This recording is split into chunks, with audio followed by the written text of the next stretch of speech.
வாசிக்கிறோம், தேசமே பயப்படாதே, மகிழ்ந்து கலிகூறு, கர்த்தர் பெரிய காரியங்களை செய்வார். அல்லேலூயா.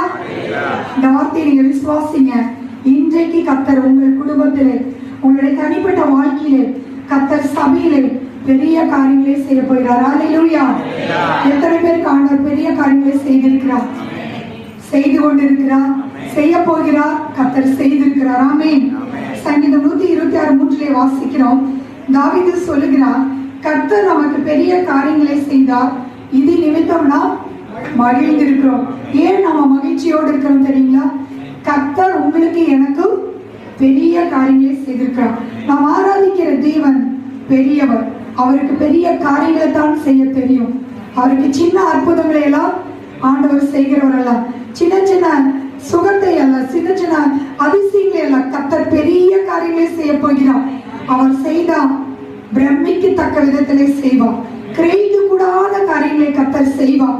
ஆராய்ந்து முடியாத பெரிய காரியங்களும் எண்ணி முடியாத அதிசயங்களையும் நம் தேவன் செய்கிறவரா இருக்கிறார். எத்தனை பேர் ஆண்டவரிடத்துல பெரிய காரியத்தை எதிர்பார்த்துட்டு இருக்கிறீங்க? ஹல்லேலூயா. இன்றைக்கு கர்த்தர் அதை உங்களுக்கு செய்ய போகிறார். நீங்க பெரிய காரியங்களை எதிர்பார்த்து பாருங்க. நம் தேவன் பெரியவர். அவர் பெரியவராய் இருக்கும் பொழுது ஒரு சாதாரண காரியங்களை கர்த்தர் நமக்கு செய்ய மாட்டார். சாதாரண அற்புதங்களை கர்த்தர் நமக்கு செய்ய மாட்டார்.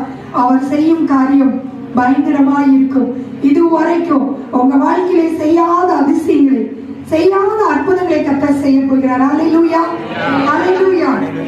வேதத்திலே வாசிக்கிறோம், ரோமர் 8:15 வாசிக்கிறோம், பெரிய காரியங்களை கர்த்தர் செய்ய வேண்டுமானால் நாம் பயப்படாமல் இருக்க வேண்டும், நாம் மகிழ்ந்து கலிகூற வேண்டும். இன்றைக்கு தேசம் பயத்தில் இருக்கிறது. தேசம் பார்த்தீங்கன்னா என்ன நடக்கும் என்று சொல்லி ஒவ்வொரு நாளும் பயத்தோடு வாழ்ந்து கொண்டிருக்காங்க. ஆனால் கர்த்தர் உங்களுக்கும் எனக்கும் பயத்தின் ஆவியை கர்த்தர் கொடுக்கவில்லை. ஒரு பலத்தின் ஆவியை கர்த்தர் கொடுத்திருக்கிறார். ஒரு தெளிந்த புத்தியுள்ள ஆவியை கர்த்தர் கொடுத்திருக்கிறார்.